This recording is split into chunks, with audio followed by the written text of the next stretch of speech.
Few professional magicians ever face the possibility of performing while seated at a table.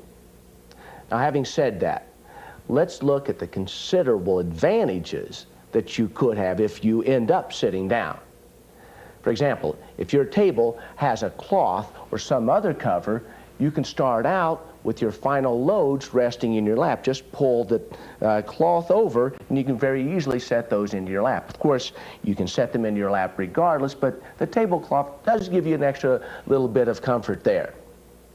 So that way, you won't need to wear a coat to conceal or carry your final loads, and possibly even more important, it's easier to construct a natural reason to drop your hand into your lap where you'll steal your final loads than it is to create a natural reason for going back and forth to your pockets every time you steal a final load.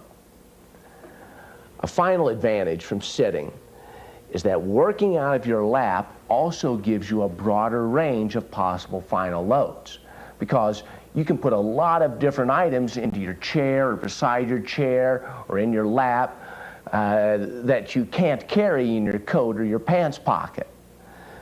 So one of the very first things you should decide, even before you put your routine together, is whether you're going to sit or stand as you perform. A standing performance requires a painstakingly choreographed flow of traffic to and from your pockets at just the right moments for effective misdirection and cover. In order for the misdirection to be inherent, these motivated trips should immediately precede the revelation of something under the cup. So construct things so that at that moment, the position of your body makes it natural for one hand to pick the cup up and pass it to the opposite hand, an act which completes the final load. From the very start of the routine, the audience is surprised almost every time a cup is lifted, so they're quickly conditioned to look there every time they're lifted. In fact, a well-constructed cups and balls routine has built into its very fabric some of the most predictably effective examples of misdirection you'll ever see in magic. So when I say do this, and this, and this, they'll look here and not here.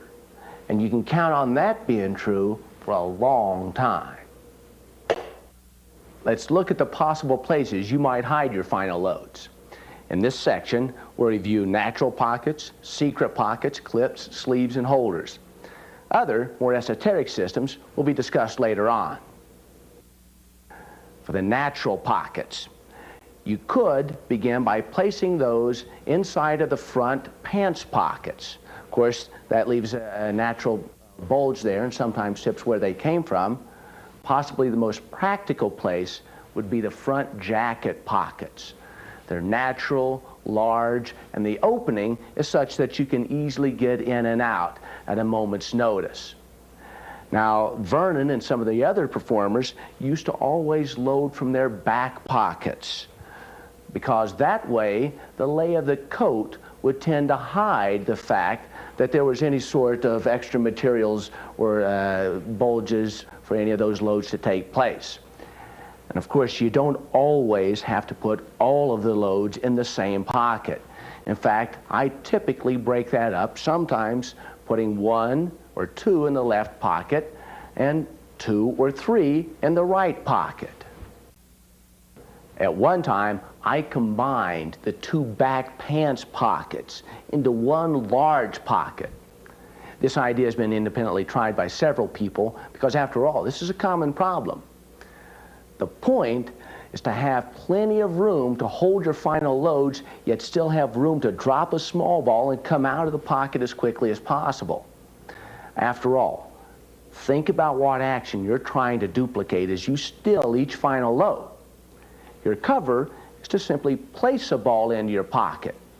Now, typically, it takes a lot less time to just place something in your pocket than it does to pick something up in a specific grip, as you'll want to do with your final load. So not only do you need natural motivation, you also need quick, convenient, and economical actions, with every unnecessary motion eliminated. Unfortunately, the double back pants pocket made my pants look so strange when not wearing a coat, and it positioned the final loads a little too far away. So again, I found one more reason to use my coat pockets as my source of final loads. A European magician once showed me a piece of cardboard with a bag hanging from it. He had experienced the same problems with his back pockets as I had, and his special pouch repositioned his loads closer to the small of the back. The stiff portion tucked into his pants, and he called it a modified waiter's pouch. The small of the back pouch is a secret one, but sometimes the best way to hide something is to paint it red. In the 1700s and 1800s, when performers weren't using Cervantes, they